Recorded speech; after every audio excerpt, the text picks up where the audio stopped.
Welcome back to another Racexotics podcast. Today we are with, I know you as Sunny or Sarah Townsend? Sunny. Sarah's my government name. Okay, and you go by Sunny. I go by Sunny.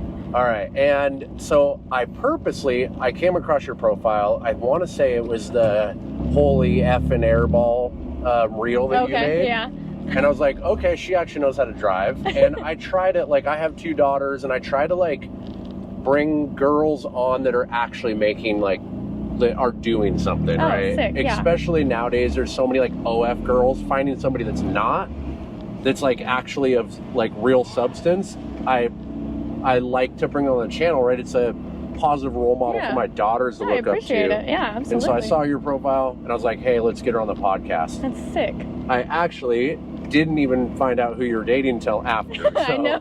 That was pretty wild. It's normally the other way around. Right, yeah. This was genuine interest to have you on the channel and chat awesome. and get to know you. Super exciting. With that being said, I don't know too much about you, and I like to keep it that way. Cool. So these are authentic.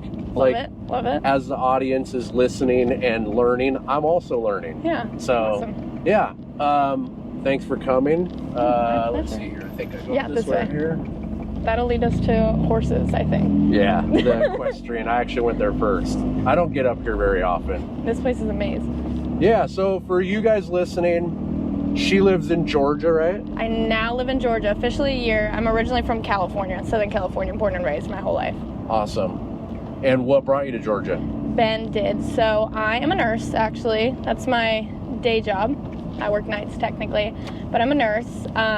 When Ben and I started dating, I had just graduated nursing school, and it was his intention to move out to California because he was driving with Odie Bacchis at the time, who lives out in California. Ended up not renewing that deal with Odie. I was kind of just in between passing my nursing boards and kind of all right, I don't know what to do next. Ben and I were doing long distance, and one of the times I was out in Georgia while we were doing long distance, just kind of for funsies, I just applied to a few jobs and I heard back from all of them, which was not the case in California. Really? Despite a nursing shortage.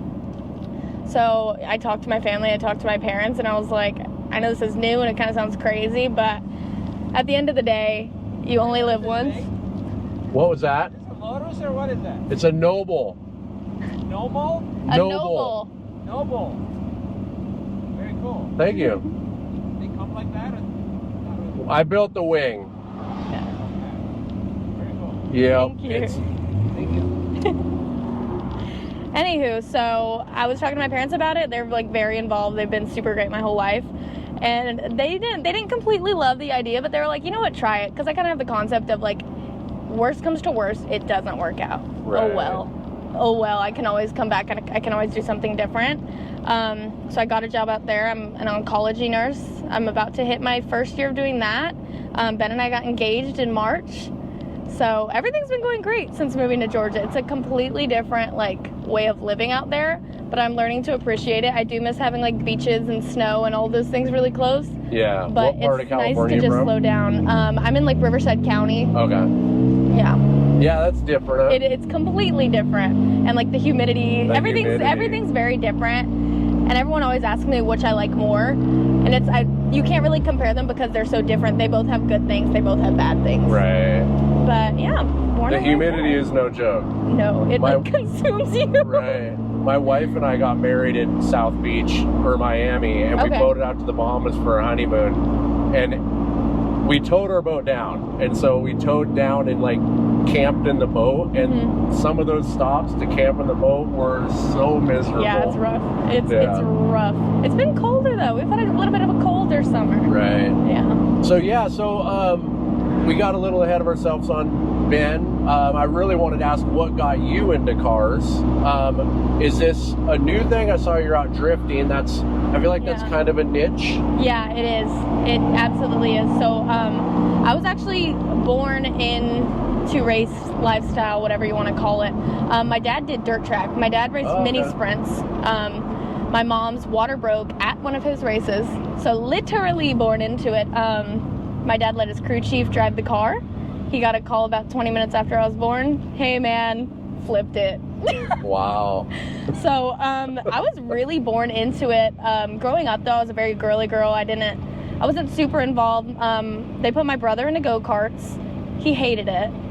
And I was out there kind of like as a trophy girl. So I was around cars then, and then my dad's been a mechanic since he was 18. So I was always the kid in the garage just wanting to learn. My brother wasn't that into it. So I would just sit there with him. The first like raw memory I have is doing Bondo on this like crappy golf cart we bought off of Marketplace, and it came with like first seats. It was all dingy. So we like tore the whole thing apart, sanded the whole thing down, and I remember doing Bondo for the first time. And I loved the smell of it. I don't know why. It's like gas. Everyone likes gas. Yeah. Bondo is the best smell to me. So I was just always a kid out there with my dad. And then once I turned like 18, I had bought a Honda Civic Si, 10th gen. And I was like, okay, this is cool and all, but I want to do something to it. So then we started modifying that thing together. And then it was at that point, about a year into building that car, we were watching a TV show and they were drifting on there. I was like, that's really cool. I want to learn how to do that. And my dad goes, yeah, I know how to do that. Mind you, we have no concept of drifting as a sport, Formula Drift, none of this. Like we had, because it's a known motorsport, but it's still niche in motorsports overall. So my dad's thinking like, yeah, donuts in a parking lot. I could teach you how to do that. Not the same. And I was like, wait a minute, like, I know I want to look into this. So I start looking into it. I'm still living in Southern California at the time. So I literally just Googled drift schools near me. And it turned out that there was one out at Willow Springs. There's two actually out there. So I asked my dad.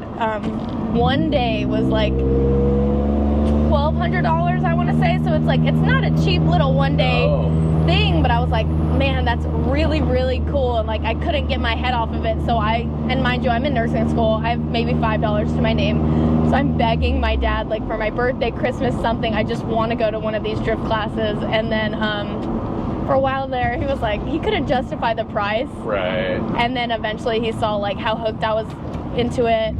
And we kind of started having like the motorsports car bond. So thank God he purchased it for me. I went out there and I hated it. Really? I hated it. It's Willow Springs, middle of summer. It's 120 degrees. I'm sweating. I'm in a bone stock 240, like literally bone stock. I was getting dizzy, nauseous. I just hated the whole thing, and I wasn't very good. I barely could complete a donut after an 8-hour day. I was like, yeah, this isn't my thing. But my dad, who's a mechanic, ended up forming a relationship with the owner to help work on his cars, and I got some deals on some classes. So even though I wasn't like super big on going back, I was like, whatever, we'll try again. So I went and kept trying, and then I started to improve, finally. Yeah. And then I ended up working for the guy. I ended up taking over as business manager for about a year. So I was just always at the track. I was always immersed in drifting, and then I started to learn more about like drifting as a sport and FD, professional drifting, and I'm like, okay, this is cool, I'm hooked. I had a free Miata sitting at my house, an NA Miata, 100 horsepower maybe, and my dad and we put it together for my first event, which was an all-women's drift event out at Apple Valley Speedway. Kendall, she runs them, it's called Sparkle Motion Drift, and it's a very inclusive environment. It was like the best way to start, because being a female in a mostly male-dominated sport is intimidating. For sure. If like we're being completely honest, it is, and it's like you want to represent for the women out there. So I didn't want to go out there and do terrible like at an all-men's event. Not that they would judge me, but you know. So I went out there. There's beginners to pro level women out there, and it was just, I had the best time of my life. But after I left that event, I was like, I need more horsepower. I need it now, because getting those Miatas sideways is a little tricky. Well, and so with the Miatas, are you doing like steering alterations, or do you just run them stock? So we did some upper and lower control arms, and then some like Megan coilovers. Like, it was a budget build. They sell angle kits for it, but since we knew it was a budget build, we didn't go that far into it. So besides like the coilovers, I had like a fake e-brake with the button, and then just the uppers and lowers, and that was it. Wow. And it worked for what it needed to do. Yeah. But it wasn't something that I could see myself progressing in at all. So then, bless my dad's heart, he started to get hooked now.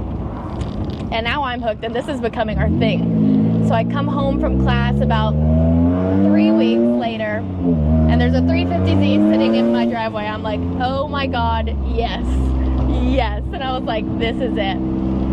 It's a 350Z DE bone stock, same. It was already stripped out from the person we bought it from, but no drift modifications done to it at all. So for that thing, we go a little bit more, so I have room to grow. So we got some nicer coilovers. I don't even know what's on it. And then, what's that brand called? The Gold Max. Part Shop Max, there we go. Part Shop Max angle kit on it. And then we put an actual hydraulic e-brake in it. And then that probably makes a big difference. Oh yeah. And part of my ignorance to the drift world, like you were saying before, it's a lot of money. I've never gone down that world, so I've never had a drift car. I've never even driven a drift car. It's a lot to learn. Yeah. Even just to build. Right. Not even to drive it. It's like a lot of different categories. Right. But yeah, so we built that thing, and I started taking out to more events. At the time, Adams Speedway in Riverside was still doing Friday night drifts. They don't anymore. And then I had Willow, that was about an hour and a half from me, and Apple Valley Speedway was like 45 minutes. And those tracks, they have open, like it's an open schedule unless somebody's booked it out. So I could just go on a Tuesday if they're free. Wow. Pay $30 to $100 depending on the track, and just go slide my car, have fun by myself. That's pretty cool. Yeah, and it was awesome because I'm in nursing school, so I don't have class every single day, and my dad runs his own business, so he kind of controls his own schedule. So we would just go out, like we would go out, and I kept learning and progressing. And I'm a big I doubt myself a lot. Yeah. So for the longest time, I would just get really frustrated and angry with myself because I wanted to be so good, but I could only be taught to a certain level with the people I was surrounding myself with. So I'm like on YouTube watching all these different tips and tricks. I'm like watching pros tell me, or just grassroots drivers, whoever it was, anyone I could pick tips from. And I'd start doing that, and then I'm like, okay, this is sick. And my dad's like, we need to get you another car though. And at this point, he's fully invested into it. And it's awesome. My dad had been to every single event with me.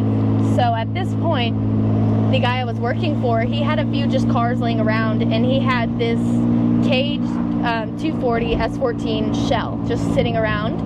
And he asked my dad if he could do a motor swap because the motor in it was blown, so he could sell it. And my dad's like, let us buy the car, let us buy the car. He's like, no, I just want to get rid of it. I don't want you guys to be like burdened with the thing. My dad finally convinces him. My dad and I build the car. We start, forming more friendships and bonds, and the drift community is just the absolute best. I've been in other motorsports. There is, in my opinion, no community as involved and willing to just help out with asking for nothing than the drift community. It's insane. So we start building those relationships, those bonds, and in about 9 months, I had an LS Swap 240. Wow. And I'm like, this thing's sick. Like, okay. And like, I've always loved like the LS power plant. I love its sound. I love the throttle. I love it all. And then we take it out. We're going to test it for the first time. We go to Apple Valley Speedway. I'm at this like one of the bigger events there. Throw it in the first corner, first lap, worked great. And I'm like, all right, sick, car works. Let's get a little ballsier. Let's send it big on the second lap. I go to flick in. I'm doing a feint entry, so I flick one way and then flick the other way. My throttle starts feeling weird. Boom, motor blows. Oh, wow. I was like, no. So it sat for a good while because I was just like, well. And then at this point is when Ben and I meet. And he, competed for almost eight years in a 240. So he's learned everything there is to learn about a 240. And he had just started working with Odie that year too, Odie Bocci's, who's like a 240 legend. So Ben had all these tips and tricks for me. And now he actually extended his first stay in California when we first met to help my dad out and like start building this car and give him all these tips and tricks. Mind you, we met 4 days ago. Wow. And him and my dad are just like in the garage wrenching on this thing. He's leaving. He's like, okay, like, and try this and this and this, and give him all these tips and tricks. And then about 6 months it was since the motor blew. The car was totally fixed, had a brand new motor, and we also got the best of the best angle kit. Have you heard of Wisefab? Oh no. So WiseFab makes these insane just angle kits, insane geometry, just they know exactly what they're doing. Drift specific, Drift I'm assuming. spec. Yeah. And they have. I don't know a ton about drift. It's an interesting world that I've just never been able to afford to get into. Yeah, absolutely, and that's fair. That is completely fair. You know what an angle kit does, right? Yeah. Okay. So I've seen exactly one where that. they built like this custom one, and the wheels like basically were like that. So that's what mine does. Okay, that's wild. That's how good WiseFab is. They had V1, V2, and V3. So when we bought the car, it had the V1 on it, which it had a lot of angle, but it snapped to angle too quickly. I see. And it, as a smaller person, you could like muscle it out, but I just couldn't. I mean, I drive a T56 in my 240. I have to completely unharness, use both hands to put it into reverse. Like, it's rough, especially like anything with being small and being a woman. Totally. You're having to like form this car to you because a lot of the stuff is built and sold for men. Right. So we start driving the car and the thing just rips. It absolutely rips. It's the V3 WiseFab kit now, which it's just, the V3 is just newer and improved, and it has front steering rack instead of the rear that's typically on 240s, so it gives you even more clearance. I took it out to Sonoma for Winter Jam, and the thing just absolutely ripped, and that's the car I'm with now. And that's the cars you've seen the videos of, the cheetah print seats, the pink harness. I want a clean car. Yeah. Because all my other drift cars, they were not great looking. They worked great, but it was definitely a drift missile, all of them. So I was like, okay, now I have a car that like works good. It's an awesome car. It's already caged. Now I want to make it look cool, but I want it to be clean. Right. So as much as I wanted to go with like a big pink livery and make it all girly, because I'm super girly, really. Yeah. I was just like, that's a little too loud. So I kept it just like that pearl white on the outside. Right. And I was like, the inside, I can make it fun, and you could still see that. Totally. And that's what gets a lot of interaction from my car. My seats are the most popular thing on my car, and it's like nothing warms my heart more than having these little girls come up to me, and I take my time to interact with everyone, but especially with the young girls, because I'm like, they don't get to see this often. I want to make a good impression. For sure. And I'd love to grow the sport more to women, so I'll put them in the car. I'll have them be able to start it. Like, anything I could do to make them know, hey, you can do this too. Right. And it's totally cool with it. Like, and that's why the drift community is great, because everyone's like that. But with the small group of girls, it's just you really want to put on for them, you know. So well, and like why I brought you on the channel, right? I have 2 daughters, and my daughters are wild as hell. Yeah. They've been riding quads since they're like 3 years old. Sick. My 11-year-old, she's like doing donuts in my Daytona, and like I want my daughters to see that, right? Yeah. Like to have that be their role model. So no, I love that you do that, and I love that you try and make these examples for these kids. No, it's super awesome, because the thing about me coming into drifting, you kind of learn about the popular people first, so the pros. Right. So when I was starting to learn more about it, I was learning about, like, there was Amanda Sorensen at that time, and like Kelsey Rawlings, and they were really the only 2 women who were doing it. So I remember my first FD, which is actually where I met Ben. I didn't even know he was a driver at that point. I was just like, oh, he's a mutual friend. I made it a point to go and like through the pits and find Amanda Sorensen during her meet and greet and be like, hey, I love what you're doing. This is sick. Like, you're an inspiration to me. Totally. And then more women started coming along. And she's BMW? She's BMW. Yeah, I met her at SEMA.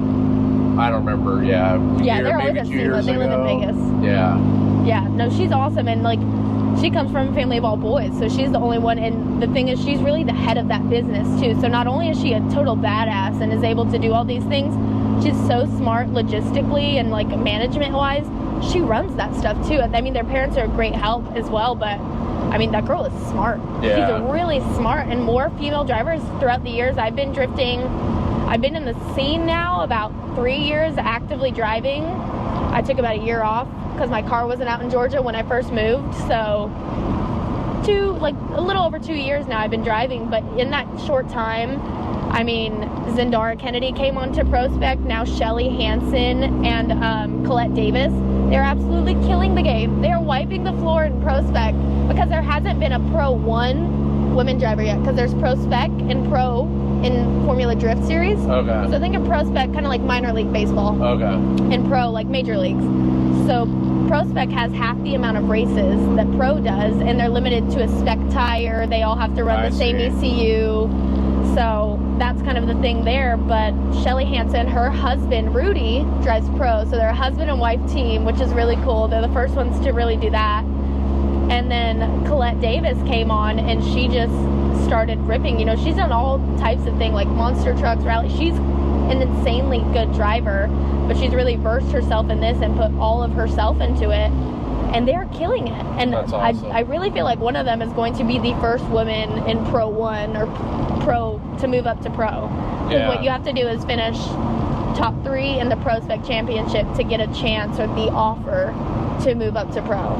But I genuinely feel like they're going to be one of the first people to do it. Amanda Sorensen was the first female to podium in Formula Drift ever last year at New Jersey. Really? Yeah, she was the first one ever. It's 21 years of Formula Drift now. Wow. Yeah, it's just super cool to see the sport growing in females, not just at the grassroots level, but at the pro level too, because that's really, I mean, with me at least, that's who I look to first, and that's how I assume other people are going to look and see it, you know? So that's why I try to, like, a lot of my reels, if you look at my Instagram, a good chunk of them are like, not like shitting on anyone else, but it's just emphasizing the fact that, hey, I'm a girl and I'm doing this. Not that it makes it any better or worse, it's just to emphasize the fact that young girls or just girls anywhere, women can do this. Totally. And it's well, I mean, anybody accessible. On the kind of the forefront, I would argue you're still on that forefront. I wouldn't say that it's normalized yet.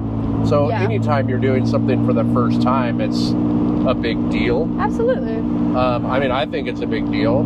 That's why you're sitting in the car right now, right? Yeah. Because, as I've said already, beating a dead horse, like, it is encouraging for the younger generation, and it is positive role models, and I mean, I think it's important what you guys are doing. No, absolutely. Super fun stuff. So I got another question for you. Go ahead. A little it's still about the world you're in, but a little bit different topic.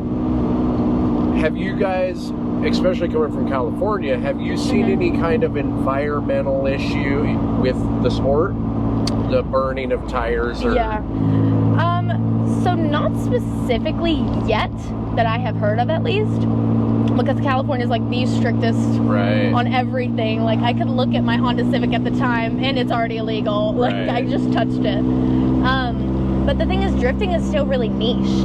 And for the most part, the sport is really good at keeping it at a racetrack. You know, if we see people like on Instagram or Facebook, whatever, on social media, like doing stupid stuff out in the street, we'll be like, hey, you know, some people will do it more aggressively, but some people will genuinely try to educate, like, hey, bring this to the track so you don't ruin this for all of us. Totally. And it depends whether or not people are receptive to that. Yeah. But the tracks do a really good job about, like, disposing of tires and whatnot. Obviously, a lot of people have an issue, like, environmentally wise with the smoke. That's more what I meant. Like, and I mean, comparatively speaking to other pollutions, it's nothing, but I could see how people, like, we just did this crazy burnout stunt on the bow of my boat. Okay. And I was like, maybe we shouldn't post these videos, because, like, I didn't want some, like, you're gonna get canceled environmentalist, like, hunt me down or something. So more what I meant is, like, people overly worried, like, like hunting the sport down because it pollutes the air. Like, I got a $5,000 fine from the Clean Air Agency on one of my commercial properties because one of my tenants had a fire in a fire pit. But apparently, because it's commercial, you can't have fires, and I got a $5,000 fine. Wow. So that's, I guess that's more what I meant, is like, have they started cracking down on the sport just because of, I mean, like, you're shredding tires. Like, yeah, we are. I haven't seen or heard of anything, but I think it might just be because the sport is still kind of niche. Like, it's known, don't get me wrong, but, like, if you say NASCAR, everybody knows what NASCAR is. If you say Formula Drift, they're like, huh? And I'm like, okay, well, let me sit you down. Give me about 10 minutes of your time. So I don't think so yet. I could see why people could be concerned, but like you said, comparatively, oh man, it's not too bad. There's way worse things happening. Absolutely. I understand that. Yeah. But I just was curious if the sport's been attacked by that not element. That I have seen yet, I live in Washington, which is probably pretty similar to California, and they are hardcore when it comes Pacific to like Northwest. environmental, like. Yeah, no, California was rough. My Honda Civic, which had all aftermarket parts on it, was just completely illegal. And I was driving my fiance Ben's. He has a Spec 3 Mustang that RTR went and like did up for him. It has a supercharger, all these things, and I had to drive it to work the other day. And I'm like, okay, what do I need to know? Like, because the way I was raised in California, anything you do to your car is illegal. Right. So I was like, okay, so if I get pulled over, like, what do I need to say? What do I need to? And he's like, it's all legal. He's like, the tint is the only thing, really. So if you want to drive with the windows down, but everything's legal. And I was like, no. Like, I'm talking about like the supercharger and this. And he's like, you're fine. I was like, oh, this car would have like got impounded in California in 2 seconds. So I mean, yeah. And I will say we're pretty lucky with that here. We don't have a lot of that. Like, oh, good. What do they call it? Refs? Yeah, state refs. State refs. We don't have that here. Yeah. My friend got state ref for an all it was an aftermarket turbo, a bigger turbo. Crazy. Fully state rep, like all these lawyer fees. Couldn't have access to his car because it was impounded. Wow. So that's nice that y'all don't have all of that. Because it's like, come on. For sure. No, I've seen some videos where people, like, one guy, he was filming and he has like his purple tune and it's popping and everything. He wasn't even speeding or anything, but the cop pulled him over and asked if he had it in track mode. And apparently it's illegal to drive in track mode. And he had to take it in and have that track mode taken out of the car. Was it a BMW? Yeah, it was. Yep. Yeah, the BMW, it'll literally tell you too. I don't know if they have it programmed for certain states or if that's just all of them. It'll tell you like you have to do this at like a racetrack or that's crazy. What have you. No, it's pretty nutty. No, but I mean, you said you're not super versed in drifting, but I'm not super versed in like any of the exotics, anything like that. So I was like, when you were coming, I was like, man, I really hope he doesn't ask me all these car questions, because another thing about me on my social media that I try to be as clear as possible with is I am not a car girl at all. Oh, you're not? I'm not. I don't, mind you, I was raised around cars. I was born into it. I was always in the garage. But I know enough to get me by. After talking to you, I would say you're probably a car girl. Like, we've been driving now for 25, 30 minutes, and You think so? Well, in my mind, a non-car girl is my wife. Okay. And she knows nothing about cars. Okay. Like, we could use the blinker fluid trick on her? Maybe. I might have already tried that one, so if I had to try that one, maybe. Probably. But, like, she knows nothing about cars. And, like, it works out. She's a boater. That's why we did our boating to the Bahamas for honeymoon. There you go. She wake surfs, all that. So we have fun in other ways, which is kind of a nice break. Because you guys have your own thing. Exactly. She does her ultra marathons and all that stuff. Oh, good for her. Yeah, she's awesome. But she doesn't know anything about cars. And so after talking to you for the last half an hour, I would say you're a car girl. Okay. Maybe you're like, maybe like Ben said, you're being too hard on yourself, but all the stuff you just rattled off, the information in your head, you can't say you're not a car girl. Drifting. We could make a category of it. I'm a drifting car I haven't girl. quizzed you in the non-drifting department. Yeah, because I mean, like, you pulled up in this, I'm like, no clue. Sick, though. I'm like, never seen it. In your defense, I mean, look at the guy in the BMW pulled up next to us. He didn't know either. True. Half the people at the track are like, what is this? Yeah. So don't beat yourself up on that. There's 75 of these in the world. Okay, there we go. That's fair. So, but yeah, I mean, I can work on cars enough, simple things, but I don't know how to do, like, a lot of the women in the car industry too. Well, I wouldn't say a lot, actually. Some women in the car industry, you know, they're kind of like, their big thing is, I built my car and I drive it, which is awesome. That is completely awesome, but I've never claimed to do that because I'd rather be authentic with what I'm doing with it. Like, I have been super blessed to have a dad that's that involved and a fiance that's that involved, and just enjoy seeing me get to do what I love. That they're willing to do that and they know how to, and they've passed some of that knowledge down, but I'm not overly interested in learning how to be a mechanic or learning all these parts and all these car brands. Like, I can appreciate a car for what it is, absolutely, and what it does, No, I'm not gonna tell you how to change the spindle onto this and that. For sure.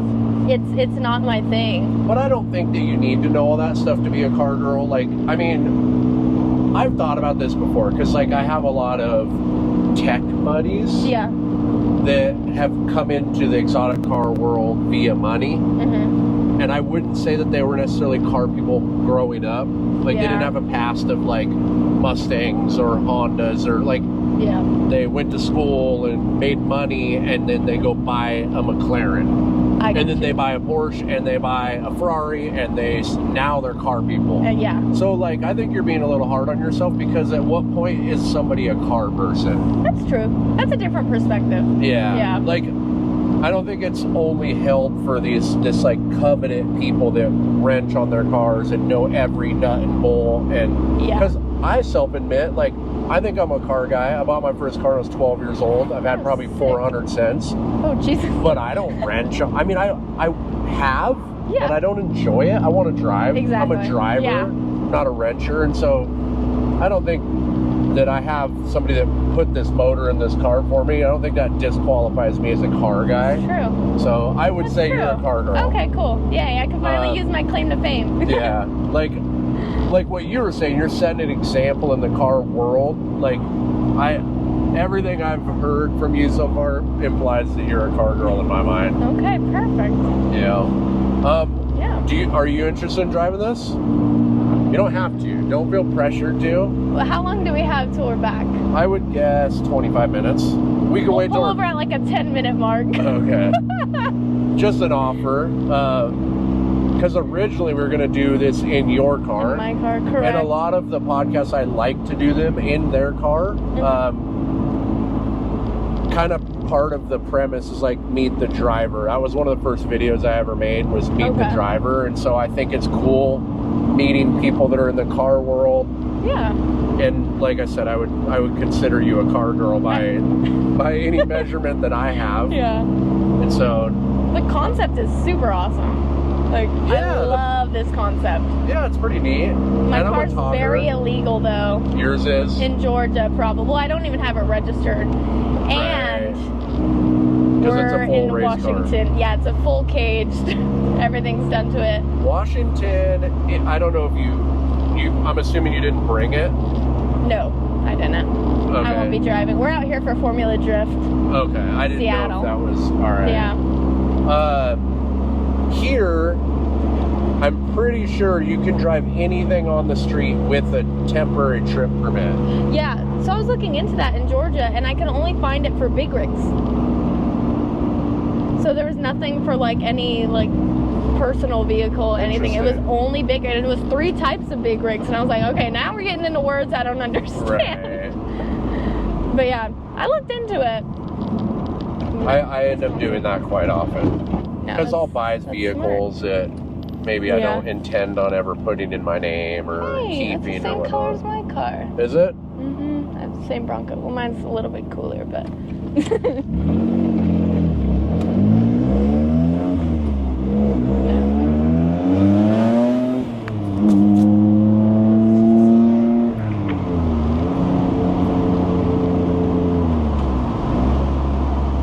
So you said your daughters are how old? She just turned 12. She was 11 when she was doing the donuts in the car. So 9 and 12. Okay. Yeah. Well, you guys aren't too far from Evergreen. I mean, motorsports in general for women are great, but I mean, if she wanted to try drifting, I know they do events out of the track.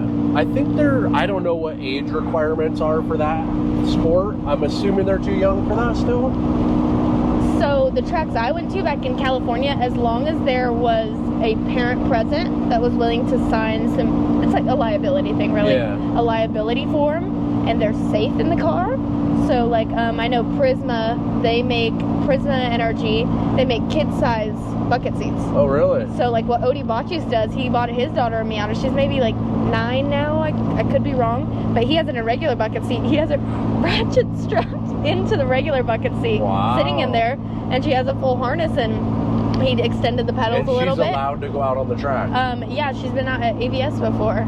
Wow. Maybe I should look into it. Yeah, you should look into it. And even something cheap like an NA Miata, it's harder to get sideways, but it's a perfect car to start with, especially at that age, because it's like you don't have too much to where if things go really wrong, Right. you don't have too much power for what you need.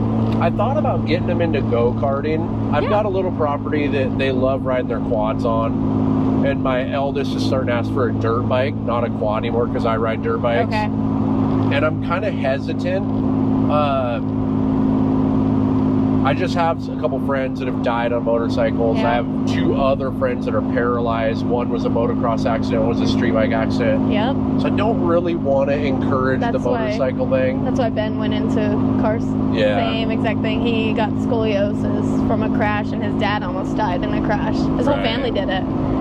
So for me, I was thinking go-karts for my daughters. Yeah. And I have some property. I thought about making like a dirt go-kart track for them. Yeah, that'd be fun. So. Well, I mean, the go-kart's great because it teaches you about race lines, and even in drifting, you're still using race lines. Any motorsport, really, it's really effective. I mean, you see all these women, like these amazing women, like Haley Deegan and like Toni Breidinger. They all started in go-kart. Yeah. So it's like it expands to multiple different motorsports. So I think that's a great idea. For sure. I wished my parents put the wrong kid in a go-kart because he hated it, and I would always sit there. I think I ran over my dad's toe the one time he did let me drive his go-kart, so I think it was like game over for me after that point. Are these shifter carts that you're talking about? No, it was just like your standard, like however many cc, I don't even know. Okay. But it was just like kids go-kart racing out in Paris, California. But they were sick. My brother's 2.5 years older than me, so I was maybe 3 or 4 at that point. Right. And there were kids out there that young, but at that point I knew it was cool, but I didn't have this big interest. I was just like, okay, car, fast, cool, let's go. Like. Well, and then, you know, another thing too is like kids go through phases and things they're subjected to and around. Yeah. I wasn't super into cars. My dad was pretty ornery, I'll just put it like that. Mm-hmm. And so I always had a bad taste of cars when I was younger, and it wasn't until I was able to do this stuff on my own that I fell in love with cars. And so there's so many things that will make people be into cars and not into cars at different ages. Yeah, well, it comes with waves too. I mean, exactly. After the go-kart stuff, I mean, I would be in the garage with my dad, but I mean, middle school and high school, you know, you think you're independent and whatnot, and I was really into, you know, my other sports. I was doing cheerleading and gymnastics. I did that from when I was 4 to 18, like, so that consumed my world, because at that point I was like super girly girl, and I didn't want to be greasy, and I still don't. I mean, I drift with nails, I have my hair curled no matter what event. Right. The inside of my helmet's probably gross because it has makeup all inside of it, but like I didn't find a way to mend the two at that point, because I was just like, oh, okay, never mind. It wasn't until that like Civic kind of brought back up, all right, I think I'm into this again. And the group of people I was in, they were also modifying their cars. You know, we're just a bunch of high school kids with barely any money, so we were working minimum wage jobs so we could buy the parts and make our cars look cool. Right. And that's kind of what really reignited it. So it comes in waves, but I mean, I think go-kart's a great thing, and it can kind of give them the feeling of like, all right, do I want to do this or not? Like, is this something I'm interested in, or should I hop to something else? Yeah. Because you never know till you try. Like drifting, I didn't even know the first time I tried. I hated it. Did you? Yeah. I would never imagine. So it's my whole life now. Right. Literally. Well, so now you say that it's your whole life now, but you still are a nurse. Are you gonna go further down this road and not do the nursing anymore? So people ask, that's an often question I get. Thing is, I worked really hard in nursing school, and my parents paid a lot of money. Thank God, super grateful for that, for my college, and I worked really hard towards it. And it was about my last semester of nursing school. I was like, I think I was also just nervous because I had this big test coming up. I was like, I don't know if I want to do this anymore. It might not be my thing, but I was like, let me just finish through strong. So I did that, and I'm super into drifting. I'm at the track almost every weekend or every other weekend at this point, just driving my heart out, having an absolute blast. But it costs money. Yeah. It costs a lot of money. I mean, a set of tires, you're paying a little over $100 each, depending on which tire you're using, for one tire. So a set's $200. You got your fuel, you got to get out to the track. I mean, the cheapest track day could cost you maybe $500, but on average you're spending $1,000 to $1,500 for one day just to go, you know, burn tires, realistically. So I was like, all right. And at that point, my dad was paying for all of it because he knew I loved it, and he was kind of vivaciously living through me, and it was something we could do together, which I was super grateful for. My dad, side note, my dad went to every single one of my events until I moved to Georgia. Wow. He trailered my car out there for me. He was my crew. That's awesome. He turned into everyone's drift dad because he's a mechanic, so he'll go around and look, and, oh, Paul, can you come over here and fix that? So, like, that's one of my favorite things about this sport is the closer bond it created with my dad and I. Which would have probably been hard to move too. Oh yeah, it did make it hard. I remember my first event without him, I was like, just sent him a text, I was like, love you, like, because it's hard for both of us, because it was like, wow, this is really the reality of it. And even now when I drive, he'll be texting Ben and I throughout the day, is the car okay? How's this going? Oh, I saw this video. Like, he is hands down my biggest fan. That's awesome. Absolutely. But the nursing thing, I don't ever want to do competitive drifting, at least on the FD level, and I thought I did. When I first got into it, I was like, I want to be one of the pros, I want to be out there with the big guys, that's what I want to do. And then the first year and a half that I started getting like kind of good, and I knew what I was doing, that was still my plan. And then it started dying. I went to my first FD Long Beach 2023, and I like finally saw it in real life, and I'm like, damn, they are going fast, 90 miles an hour at a blind wall. I'm like, okay, this is different than the local track, obviously, and you can watch it on the screen, but I highly recommend, if you ever have a chance to go watch professional drifting or even just grassroots drifting in real life, it is insane. It's mind-blowing. So I saw that and I'm like, okay, that's a little scary. Right. And the thing is, drifting with me, it's been a lot of like breaking the barrier of scary. Right. I'm scared. I'm always scared, but I'm like, you gotta hype yourself up, you know. I think a little bit that's good, right? Self-preservation. To an extent, yeah. But then sometimes it's too much and you're emergency braking, now your car's in a wall. But without mistakes, you don't learn and you don't grow. Yeah. So I was just like watching these drifting, and then a little bit after that, Ben and I started dating, so I got to see, you know, what everyone else sees, and then I got to see the inside of it, and I'm like, wow, this is a lot. I mean, for a pro spec driver, a season could cost, at minimum, if you're doing it a very cheap way, trailering your own car out there on an open trailer, it's minimum $60,000 a year. Wow. Most people are spending $75,000 to $100,000 for a season, and those are the people that are only doing 4. I mean, I know for a fact some drivers spent $30,000 to $50,000 in just tires. Are people? Is this a sponsored event? Like, each driver has their own sponsors. Yeah, but is there anybody doing it like private? Like, are there private club or yes? There's a few private teams, and it's mostly the big ones. It's all your so it's like your Frederick Osbos and your Ryan Turks, their teammates, and they've got. And they don't have sponsors. No.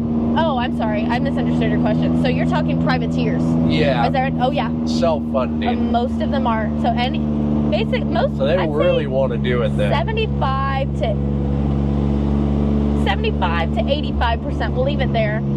Of the people driving in Formula Drift are losing money every year. Wow. They are losing money. It's a rarity that anyone is making money in this sport. Your advice is to find another sport if you want to make money. You want to know how to be a millionaire in drifting? Start as a billionaire. Yeah, no kidding. Like, it's a lot of money, and that's just something that people can't swing. And I mean, if I saved every single dollar I made and did nothing else with my life, as a privateer, I could probably do it. And obviously, you have your sponsors who come on and help out, but I mean, sponsors can only help out so much too. For sure. You know. And we're grateful for what they are able to do. So that was the one thing that, like, the money was just like, oh, okay, damn, like, ooh. And that's for prospect season. Pro has another 4 races onto it all across the country. So I was like, okay, that kind of turned me off. But I'm like, you know what? Money's an object. Yeah. Let's see, is this something in my heart that I want to do? Because if so, I'll make it happen. Right. And then I got to know the sport a little bit more. And then I'm not a huge tandem driver. So you have single laps and then your tandem laps. I'm not huge into it. I think it's fun, but I'm also just scared. It's another thing. I'm scared. I don't want to hurt someone else's car. I don't want to mess up. So I've never gotten super into it. I've always kind of held myself back, and it's within the past 3 to 6 months here that I've truly started to dedicate myself to, okay, let me get good at this whole tandem thing.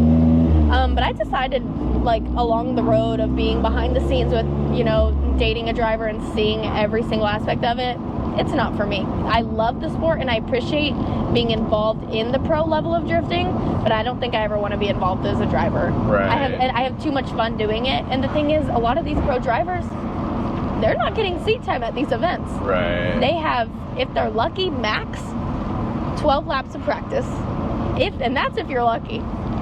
And then you could go out for your first battle and be knocked out, and you're going home for the weekend. Right. There's $30,000 in the trash. Wow. Well, and it's probably like work. Yeah, absolutely. Like at the point that you're on that level, it's probably a job at that point. Like from the outside looking in, you're probably like, oh my gosh, it's amazing, right? Which is you're kind of so what lucky. Right, exactly. Which they are. They are, but it's still work, right? It's absolutely. like anything, MLB or a NFL, like any of these major sports. To be on the top, you're training 24/7. You eat, sleep, drink, everything. You're having dreams about it. Like it consumes you, right? Absolutely. So I can understand why not want to do it pro and be so much pressure. You have to be perfect right here, right now. Right. If you don't, you're done. Yeah. And it's not just the driving for the weekend because of what, you know, the sport has started to grow into. You know, thankfully it's becoming more known, which is great for the sport.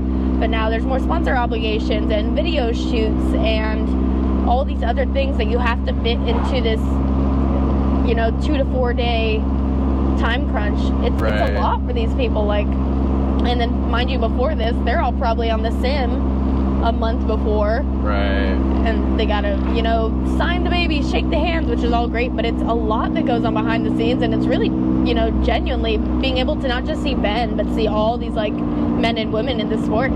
It is, like, kind of, like, emotionally and physically draining for a weekend. And then, on top of that, you have everybody in the world's opinion who's not doing it. Right. Judging you. It is a lot, not that it's not great. There's a lot that people don't see. And I was like, after thinking about it, no. So I do think I want to grow more and maybe do some like pro-am competitions, like some like lower level stuff, just to kind of, because competition's always fun. A friendly competition's fun. Yeah. But on the pro level, I don't think I want to do it. I still have some work to do, mostly tandem wise. Right. To get myself to break the barrier of officially going for it. Do you enjoy the tandem thing or no? Okay, now I do. So I just did an event out in Wisconsin, Summer Apex Grid Life, and I didn't intentionally tandem with people. It's just their car might have been a little bit slower than mine, and I'm creeping up on them, and I'm not about to start drifting or stop drifting because you're in front of me.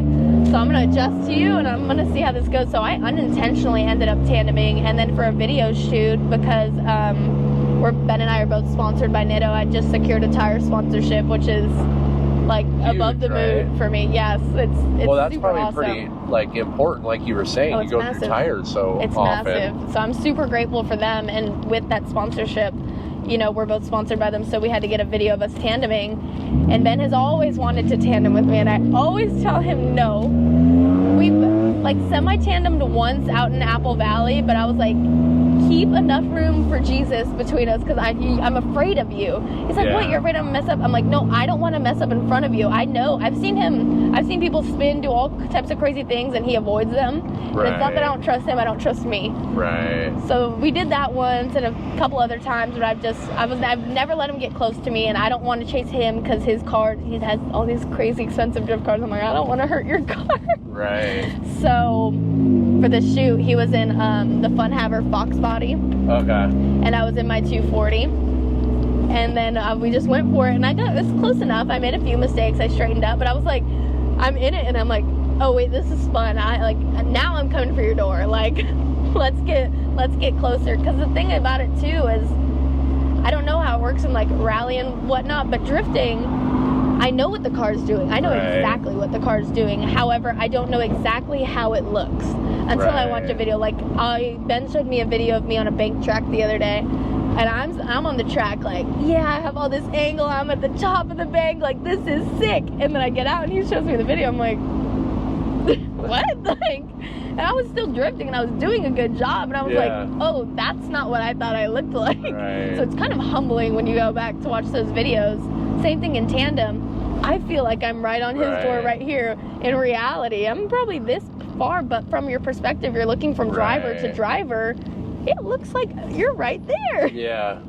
But it's something that I want to work on, tandeming, before I go into like Pro-Am competition. And Pro-Am competition's grown so much. There's something everywhere. Like, literally not within every single state, but you could travel maybe 2 states down and there's a Pro-Am competition. They compete 4 times a year. So it's not like you're dedicating your whole life to it, and they split it out pretty well. It's like, hey, you know, just go try your luck. Just see if it's fun. For sure. And my opinion could change down the road. Maybe once I get into competition, I'll get hooked on it and be like, all right, this is something I'm going to make happen. Yeah. But as of right now, I just enjoy it as like a hobby, as a grassroots thing. Yeah. I have become more known, one because of posting like consistently online. I try to like spread that message, but two, dating and now being engaged to Ben, the more he's got known and we share our relationship online publicly, you know, I get known in that. So it's cool to get known from both, but it's extra special when like a girl at an event, like FD, often they'll come up to me and, I love your videos, and I'm like, oh, that's sick, you know me for me, which is awesome. And Ben's always really good about trying to separate like him from me, and it's like, no, this is Sunny's thing too. And Sunny learned how to drive before dating me, because that's another common assumption. That's why I wanted to ask that too. Yeah, it's a huge assumption that because he drifts, he taught me how to drift. But I was drifting for a year and a half before we met. That's awesome. And he's helped, you know, progress me, but he does a really good job of just sitting there and watching. He will not critique me or give me advice or anything unless I ask, because it's a big thing in drifting. You got to learn it on your own. With anything, really. You can be told how many times how to do it, but it's until you actually, you know, put like pen to paper is when it clicks. You have that aha moment. That's what I need to do. I need to clutch kick 2 seconds later. Whatever it may be. No, it's really awesome, and he's just been nothing but supportive the entire time. Like, and it has turned into a full-on car relationship. We have other hobbies too, but like, we just celebrated our it was our dating anniversary, but at this point we're engaged. Yeah. And we were almost done finishing my 240, and I just hated the headlights. They're like musty and grungy, and I was just like, and then I looked up like the price of new headlights, and I'm like, I don't know if I feel like paying for that right now. I could, but I'm like, but I could also pay for something else. So I didn't buy it, and then for our anniversary he got me like the new headlights, and I'm so glad he did, because they completely changed the car. I'm like, those little things look at what a pair of headlights could do. And now it's just, and he loaned me his body kits, because we have now 6 240s on our property. Wow. One's he still has his original pro car, because that last season he was in a 240 was Odie's car, but he still has his pro car sitting in our garage. My car's now there, and then he has other ones that he's just accumulated through the years that he's like kind of building drift spec, like daily drift spec to sell. But he has, because he drifted in them for so long, he has all these extra body kits, spare parts, all this stuff, and they're of no use to him right now. You know, he's tied in with RTR and Mustang, that he's just loaning them to me, and he loves making my car look cool too, because that's something I've always struggled with, because I'm not like super versed in like, oh, this is the so-and-so body kit and it works like this. Like, I don't know that stuff. So he'll look at me and he'll be like, this is what I think looks good. Do you like it? And if like, there's sometimes I've been like, nah, like that's not my style. And he's like, all right, let's find you something else.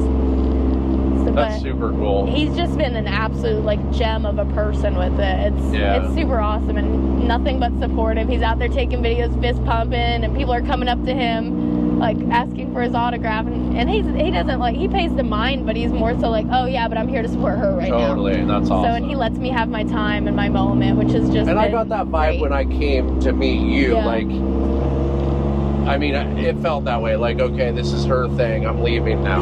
Yeah, he's really good with it. He's a gem of a human, honestly. Yeah. Yeah, we've really lucked out with each other. That's awesome. We're actually about to have our engagement party. Nice. And we're doing like games. We have 9 nieces and nephews, so big family. But we're gonna have like these yard games and whatnot. But we have a pretty good sized driveway, and then we're gonna have our cars on display, like his and hers, because bridal is white and groom is black. His car's black, my car's white. That's perfect. But then next to them, have you seen those crazy carts? Oh yeah. So our friends are the owners of Taxi Garage, who like started modifying these crazy carts. So we're gonna have a track that says like "Drifting into Love" or something corny like that, I'm sure. But just next to it, just so people can also experience that. Those things are super fun. You can get your girls those too. I've never been on one. They are a little dangerous. Are they? So like wear a helmet. They can tip. They tip. They can.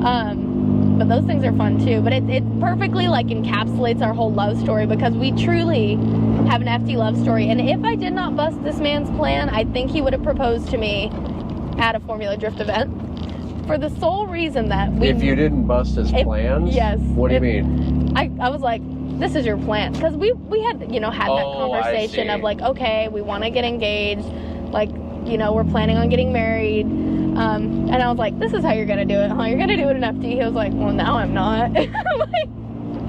Because we met at Formula Drift Long Beach. So that's an FD.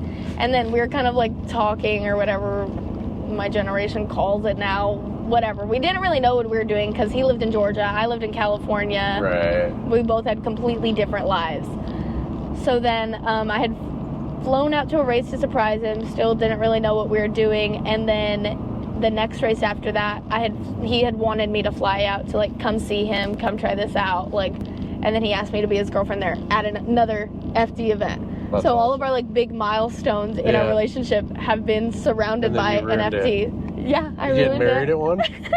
No. Go back Andy to Luck, the trend? Andy Luck is I call him the shit show coordinator of FD. He offered me, because I was asking him dates, because trying to plan a wedding around a series, not so fun. He was like, oh, the Michelin building at Road Atlanta, I could get you a great deal there. I'm like, Andy, no, I'm not getting married. I'm like, can I have something like normal? Right. But no, not getting married there. But yeah, I did foil his plan. There you go. Sorry. Do you want to drive it? Probably not. All right. I'm not gonna force you to, but the thing is sick. But if I mess it up, it's got a little Ford motor in it. You drive a manual, right? I do. You sure you don't drive it? All right. I mean, we're right down the road. Okay. All right. Yeah, no, it's super easy I'm to gonna pull drive. into it and be like, what the hell is she doing? I love a side quest. There you go. Is the seat on the sliders? Because I might not. Okay. Like, I might not reach the pedals. My first drift car, my 350Z, my first real drift car, my dad and I didn't know like what to do with bucket seats at that time. So I literally, my head was like this far into the window. I'm like this, driving it, because I couldn't reach the pedals. Right. And control everything at once. Everyone would be like, you look so small.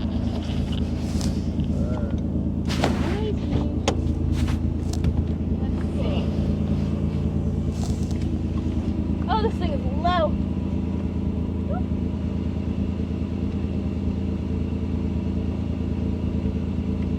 Are you coming to the race? I wasn't going to, but Dude, you should. Yeah. Have you ever been to an FD event? Oh, yeah, you guys. Bring your girls, too. If they're not busy, this school just started a lot of places. yeah.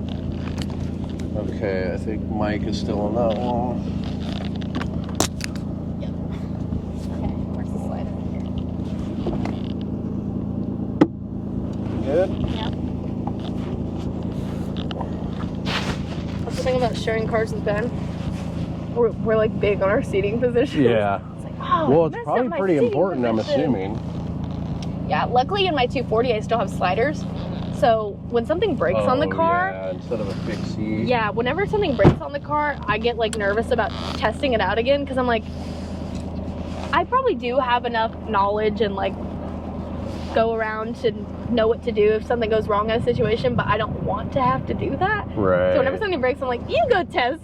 I'm like, you hop in here. All right, how's the clutch on this thing? Is it soft? It's, I mean, it's about as plain a car can get. Okay. I mean, if you're not running the boost way up, it doesn't really make any power. So, okay. As you can see, stall it. Don't laugh at me.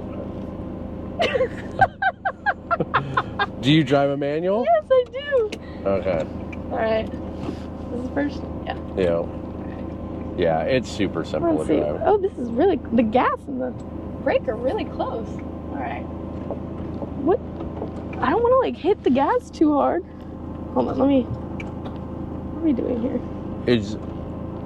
Okay, there we go. You gotta push the gas a little bit. You gotta give her a little love. Yeah, she sticks every once in a while. I don't want to like do too much. I'm scared. Well, I'm scared of everything. I'll just let off. Oh, you really gotta push the gas. Okay, where am I going? Left here. Okay. We're right down the road from the track. Okay, We're cool. like 5 minutes away. Cool, that's a perfect We're time. 3 minutes away. Okay, cool. Am I good? Yep, you're good. I can't. This gas is really hard.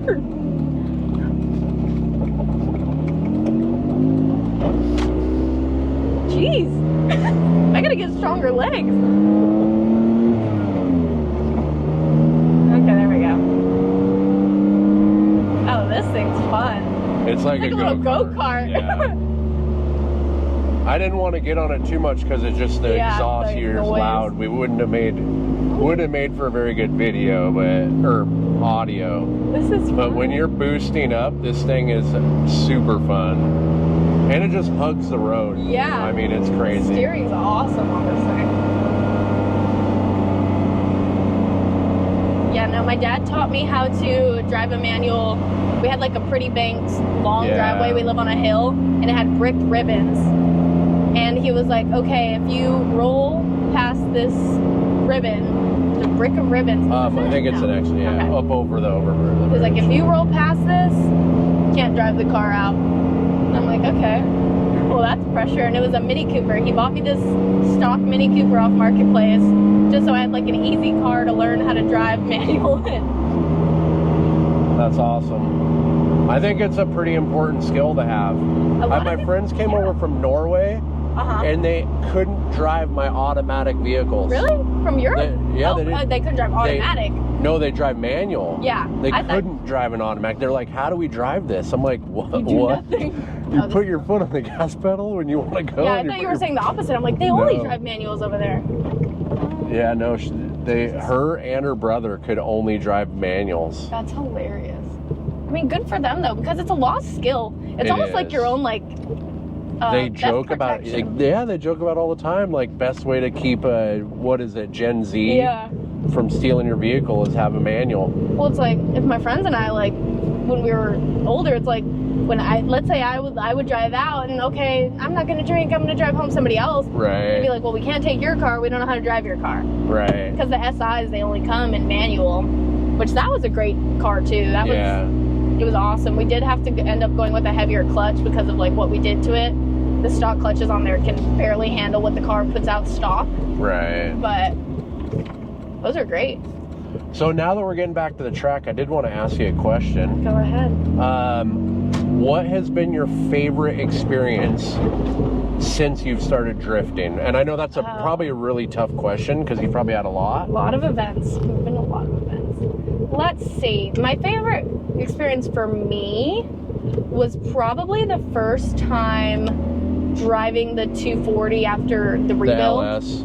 Yeah, after the motor blew the first time, because that was just a huge, just like, we spent all this time building this car just for it to blow the first time. Like, that just sucked. Right. The first time after the rebuild, driving it at where were we? Sonoma at Winter Jam, and it was an event with a lot of pros. So it's like I knew there was eyes on me, and I killed it. If I'm being honest, I was really nervous because it was raining, and I'm not good at rain drifting. In my opinion, it's just a lot sketchier, to be honest with you. Yeah. And it was a track I'd never been to, elevation changes, which I wasn't used to. So I was just like, I was really nervous for it, and I ended up doing so well that I proved myself wrong. And it was kind of one of those like mindset change moments where it's like, wait a minute, no, I can do that. I could do hard things, you know, like you just have to put your mind to it. Right. So that was one of the top moments for me. Top moment in drifting as a whole. is just watching the sport grow and being able to be a part of it and a positive influence in it. Like, because even, like I said, it's been 3 years maybe since I've been involved, and just in the past 3 years, the change and growth has been monumental. I mean, it's nuts that they're selling out stadiums. Like over in Europe, Right. Drift Masters, they're sending out, like, they're filling stadiums like an LA Coliseum type of Wow. thing. And the seats are full, it's packed, and it's like 20 years ago when they started FD and all this is like a regulated sport, they could have never imagined that. Yeah, no And kidding. to see it get to where it is, I didn't and, know it was 20 years old to either. wait its, like, to watch its growth, it's That's awesome. super cool. No, it's an amazing sport, and like I said, the camaraderie and the willingness to just help each other out, because a lot of these cars here are the same, right? Like you have 240, BMW, BMW. We're obviously kind of like odd man out with Mustangs. Right, with the Mustangs. Is that my phone? Sorry. If you want to put it in gear, just because the e-brake's a little weak. Yeah. And then you see that little toggle down there? Can you reach This one? way down? Oh. Can you reach that? Or Oh, I see it. It's a fuel pump. I had the ignition. Yeah, the first toggle, Is it up or down? silver. Yeah, down. Okay, There you gotcha. go. It was like a theft. That's smart. Originally, it was a failure in the ignition, and then I was like, you know what? I'll just keep it that way because then nobody can steal the car because they won't know how to turn the fuel pump No, on. absolutely. Well, I appreciate you coming on. Now that we're back, I guess we'll a wrap it jam. up with that. This is a jam. Thanks for watching. Alrighty. Oh, yeah, that was sick.